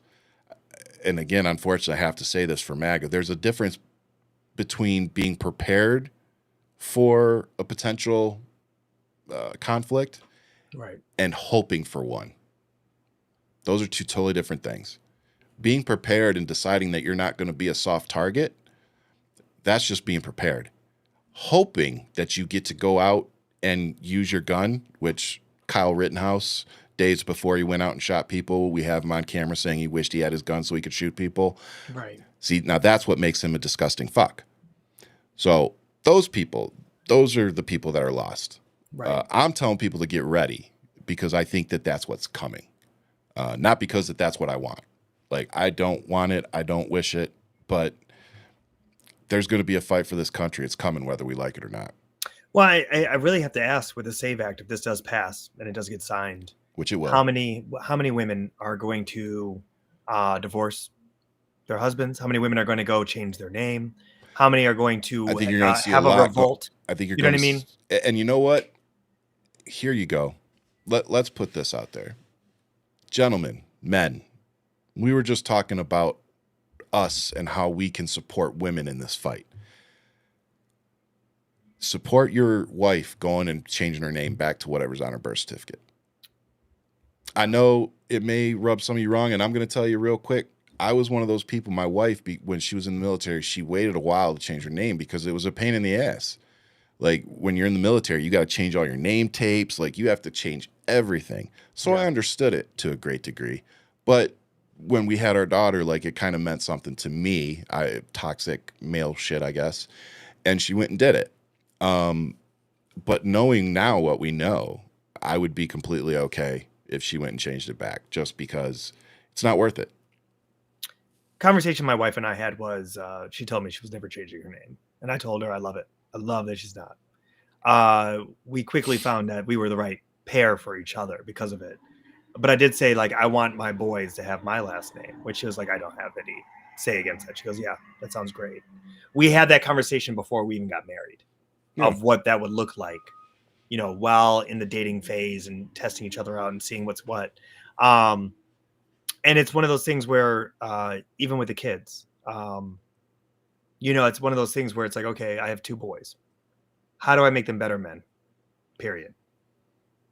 But when it comes to this, give one it's your like, wife's last name and one your name, and let them have it. Let them at it. I'm not letting them fight. I'm not letting them fight. I already know it's gonna be a fight. I already know it's gonna be a fight. Like Gladiator, the Sherman It's style. gonna be complete gladiator. The one named after my wife's name is gonna be more of a Sherman. It's like, oh, I can't do it. Man. I can't do it. But it's one of those things where I'm sitting here and I'm looking at it in the context. It's like, how can I support? And I look at my sisters. My sisters never gave up their name, right? And so, but then I look at like the friends and the outer circle of everybody and the people in our atmosphere. And it's like, yeah, you no longer can vote. You no longer have your name. It's just scary, you know. And then what happens to state rights, right? Yep. Ryan, what is that just tossed out now? Like, oh no, state rights, you can't vote because a federal law says that this is what we're doing. There was no reason to pass this. No. There just wasn't. The only reason to pass this is to impede voting for communities that they don't want, particularly women. Period. Shout out to Darlene right here with this message right here. Married. This is family. Years. This is family right here. Miss Darlene Wilcoxon. Shout out to Miss DW. Yeah, great family, amazing people, great sons. My brother-in-law is married to my sister. That's his Ma Dukes. Can I? You know, what's up? I'm sorry, this comment. Oh my God. So this troll put, Russia spent less than $200,000 on Facebook ads on the 2016 election. Kamala's campaign was over $1 billion. I don't think she spent over $1 billion on Facebook campaign ads, but more importantly, do you think that Facebook ads is the only way that Russia could interfere with our elections? Like, these are the people that they find a way to convince themselves that, you know, we don't know what we're talking about. It just blows my fucking mind. It's like deductive reasoning. Yeah. It isn't or even trolls, you know. I know, but some how people much did believe Tim this Pool, crap. How much did Tim Pool get paid? Like, it's already out there that people are paid by 400,000, I think it was. Right. So that's already more than that 200,000 right there. Yeah, you look at the fact of like how it's infiltrated our system, and then you look at all the bots and the fighting. But also, how many bots does your boy Elon have? That's Russian bots, dude, on his accounts, right? Yeah, it's insane. Yeah, it's every day. I think I'm going to end the show with 2 things today. One being the Supreme Court telling the government to return the man that they sent to El Salvador, claiming that he was a criminal, which he wasn't, and he's also a citizen. So my question is, Ian, how much do you think this is going to cost taxpayers when all these citizens that are getting picked up start suing our government? 90% is on the record right now so far, being innocent and not being convicted of any crimes in America. How many? In America, 90% so far. of the people being sent to the El that have Salvador already prison and being already been deported. Yes. 90% are innocent. So when you talk about that you guys are pro-life and you guys are for family or religious or anything, these people are innocent people who are just trying to pay taxes. And another thing about this, for all of those who are doubters, the IRS is giving up the location of immigrants who have been paying their taxes Yep. to ICE so they can be tracked down to their home address. Yeah, the people that talked about the 85,000 IRS agents being hired by Biden are now using the IRS to go after citizens that are paying taxes. So when you tell me that immigrants don't put into the system and will never see Social Security, They much must like be. maybe most millennials, yeah, it really puts a lot of cracks into your guys' talking points, Yeah, it does. especially when those headlines come out that the IRS is working with ICE to give up immigrants in America. Yeah. Undocumented immigrants. Can't trust our government at all. It's So here pretty we sad, are. actually. So here we are. And You know, with that, and I just want to ask this question too. You know, we've been talking about the Supreme Court. You know, you brought up Trump going after the law firms and people that were going after him in those cases. So now the question becomes, whatever Trump and his cronies do from this moment on, who's going to prosecute him? yeah. Because, well, here's the reality. Who's going to go to El Salvador and pick up this gentleman? And Well, if Trump doesn't do it, who's going to do anything to Trump or to his administration? you know, the Supreme Court, unfortunately, can't be trusted. They're already showing us that they're going to give, you know, liberals and Democrats a few breadcrumbs to shut them up and try to appear as they're, you know, impartial or unbiased or whatever. But they're going to give Donald Trump every single one of these cases that he shouldn't be getting. Yeah. You know, like giving him immunity and all this kind of crap. Like, it's bad for business. It's just bad for business. It's going to be interesting to see how this plays out, man, especially with the legal case, because we are in a constitutional crisis. You know, We really are. The last thing I want to talk about is there were some, what's it called? Negotiations going on between Russia, between Vladimir Putin and Trump's special envoy, Steve Witkoff, in Moscow. This was today. So my thing is that nowhere in this is Ukraine. Ukraine isn't even invited to this discussion. How are you going to hold meetings with Vladimir Putin about the future of Ukraine or the Ukraine war without anybody from Ukraine present? Like, who do we as America think we are to negotiate a ceasefire and not include the actual country that you're trying to negotiate the ceasefire for? it's kind of interesting. I wonder if he was on Signal while he was out there. Sending updates to Pete Hegseth. You know what I mean? I wonder, because he was last time. I just, So yeah, it's insane to watch us, you know, kiss Putin's ass while simultaneously, you know, screwing over the American people. yeah. I don't know how anybody could consider this administration a success at this point, except for the rich, you know, billionaires that are getting all of their contracts and tax cuts. But I'm not seeing a whole lot of benefit to the American people, the working class, you know, anybody making under $400,000 a year. He's not trying to help us. No. And This the is- fact this is that is- most of us, that's who makes up majority of voters. The rich billionaires don't make up enough people to get this man elected. It's That also means that what- he's conned enough of you who make $50,000 a year or less Yeah. that he is going to be your champion. he's your voice. He's your voice. And keep in mind, it's on the backs of the middle class that this Oh, operation 100%. works, right? Yep. And this is what I talk about. At what point do we all stop?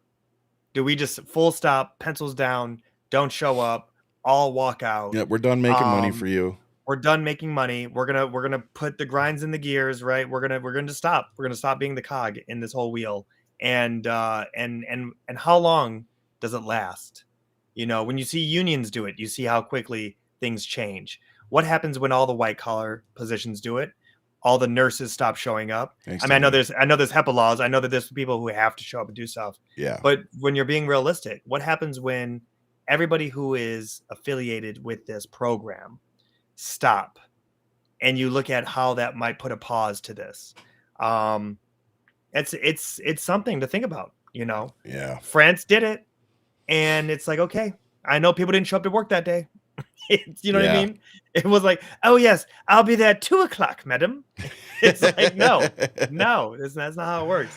But it's one of those things, and I feel like today's show was very somber because we're really kind of taking in what we just witnessed, which Yeah. was, market manipulation. It's the fact of people trying to make backhanded deals without even people being at the table to be there to speak on peace. Yeah. So you're not even there to just to negotiate your terms of Yep. surrender.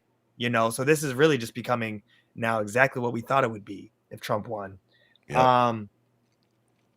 And it's not. It's tragic, man. But we'll It's keep tragic. fighting. We will be there. We will be on the front lines with We our don't have a community. choice. We don't have a Speaking choice. of front lines, we have a very good guest coming on the show next week. You want to fill us in? Yeah, this is exciting. Guys, I don't know how many of you have been paying attention to kind of what's happening, the rumblings that are out there. Let me just say this. If you have been paying attention to, it's called ETA. Election Truth Alliance. Election Truth Alliance. They are, and this is who they are. The Election Truth Alliance is a grassroots nonpartisan organization dedicated to supporting election analysis, discussion, and peaceful action to highlight potential election manipulation, interference, and I can't even say it. Irregularities. Okay. Irregularities. I can get it. I can say it now. Irregularities in election results. So the ETA is going to come in and they're going to talk about their findings. And they have some findings about what happened in Pennsylvania. They have it for Arizona. They're looking at a number of swing states, and we have booked them. We've had this in the works for a couple of months now. And we told them that if they want a platform to discuss the data that they're finding, this is not 2020 election fraud. No, these people are looking at the math. They're looking at the data. They're looking at the results of what's going on or what happened during the 2024 presidential election. And from what their findings are already tallying up and telling us, there may be manipulation. So we really want to let you guys know that we are going to have people there counting the votes, looking at the data, going through the data thoroughly. And they're going to be here to discuss it with us next Wednesday.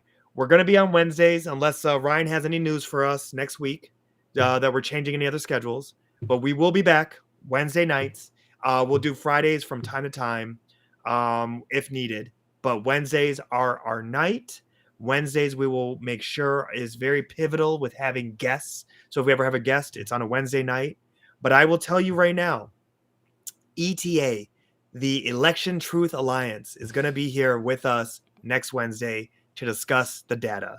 I'm so excited about this. I called Ryan very eager about it today, and he goes, "That's good and all, but what about today's show?" And I said, "Okay, yeah. I was a little focused. I got you. So my ADD self is all over the place. No, but I'm very excited about this. I'm excited about it too because I hope more Americans want to hear from nonpartisan, nonprofit people that really, the only skin they have in this game is just the truth. Yeah. And that's what I think a lot of us, at least I know me, that's what I want. So this is an organization that was founded in 2024. Multiple individuals came together to share some independent data, analysis, and research into the results of the 2024 presidential election. So, yeah, what better place to hear it from than the people that are, in the trenches, really trying to figure out what the heck is happening. So That's definitely great. look forward to having them on next week. And with that, what's your positive for the week?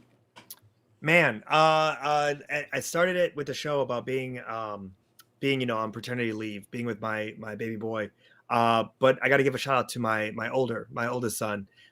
We had a pirate fight. We had a pirate sword fight today. He looked me dead in the face and he said, I've been really good. I've been really good, Dad. Can we please pirate sword fight? And I just said, like, how can I not? Right. And so he has my big ass tumbling all over the couch, on the floor, rolling around, and he's really good. I have to give it to him for being so young. He understands. He has a great physical intelligence about him. He understands Yeah. how his body moves, how he works. He's much like a athlete or a dancer. He understands how to move. Yeah. And so he's really good at fighting with a sword. And so I just see the biggest joy in his face. And when you talk about the most pivotal moments of like the development of them, Yeah. these are those moments where I go, how can you not like champion this right now? So my positive is sword fighting with the 3-year-old. It's a great time, man. I'm having a blast. This is really a lot of fun. Nice. Minus having to put it aside to get to work. But it's been a lot of fun for it to be either toddlers or you. That's my life right now. That's a reality. And they act very similar sometimes. Lines are blurred. Lines are blurred. Oh my God, that's funny. Man, what's mine? I think probably watching my son really kind of come into his own on the soccer field. I just like we've been practicing this week and we have a game at 8 a.m. tomorrow. And I just feel like, he's finally starting to pick up on, the drills and passing. And, he's always been really good at defense, but now he's starting to get good at moving the ball down the field. And so it's just cool watching him evolve and get better at the game and make friends out there. He's got a kid that they're pretty good buddies now. And so they're starting to talk like, outside of soccer, which is one of the biggest reasons we got them into this is so that the kids can, because a lot of, we do virtual school with the kids. So, why they have class every morning and they have their classmates and all that stuff. It's, it's all virtual. So, we've been really working hard to find things for them to do outside of the house. And, we've been coaching soccer now for 4 seasons. And it's just nice seeing the kids, build those relationships and friendships and have fun but also develop new skills and things like that. So it's just like you said, kind of like what you just said, it's just great being able to sit back and watch, the kids grow up, and come into their own.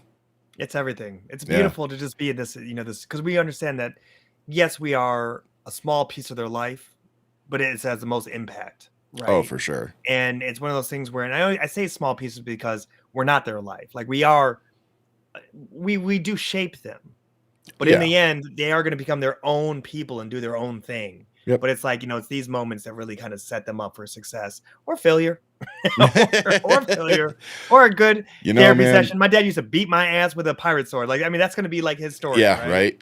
Exactly. Be like, that wasn't how that went down. He said it was fun. Yeah, he was kicking my ass with this plastic thing. It's like, man, it's just like you said, that relationship though that I had with my old man, like it's just not replaceable. Right. And losing it at the time that I did, at 25. There was a lot of times I wish I had him there to just kind of guide me and help me because he was one of the only people I think that really understood me. Right. So yeah, those relationships matter. And I think that's why I focus so much on being as present as I can be, in the kids' lives. And, some days I fail and, but most days I think I do pretty good. And, I think for me personally, the proudest thing the thing I'm most proud of, I should say, is that I have tucked my kids into bed every night since they were pretty much babies. Yeah.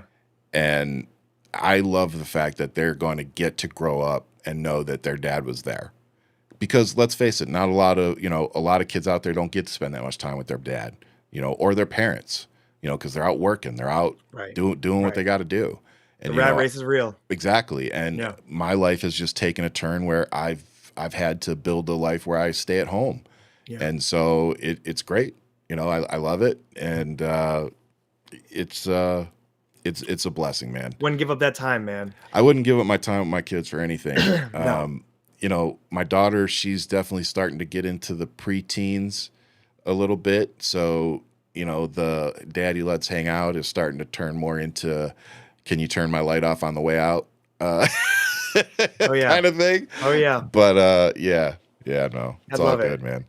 man. It's a joy, and then, Ryan, it's great to grow old with you in this, this adventure. Oh, I love it, dude. This is a lot of fun. I know that we get a lot more time now to talk with show prep and also post production, and I really cherish those moments with you, which is why I say it's blurred lines, right? It's between bottle feeding and sword fighting, and then talking to you, it's always a good time.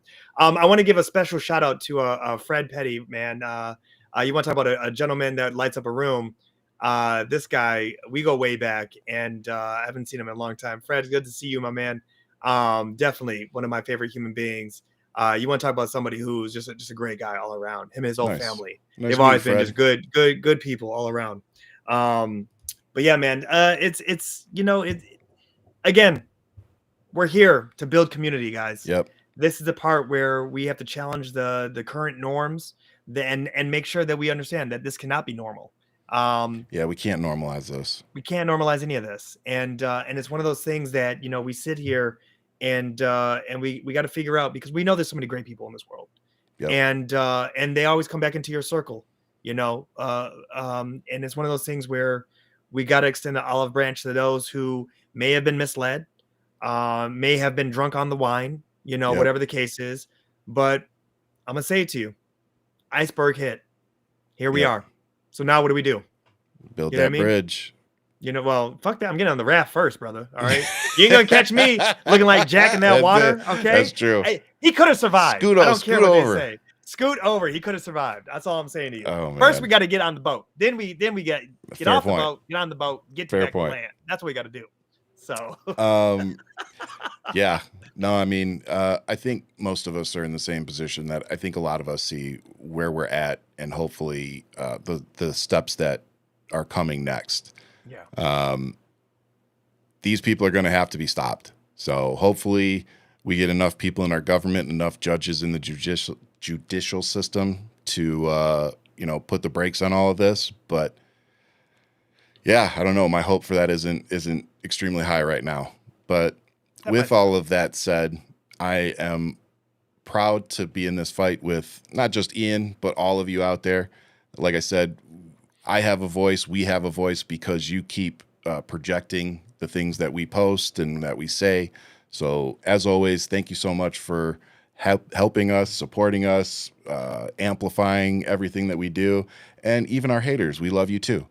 So with that, I'll leave you as I always do with much love. Keep fighting, but most importantly, stay safe out there.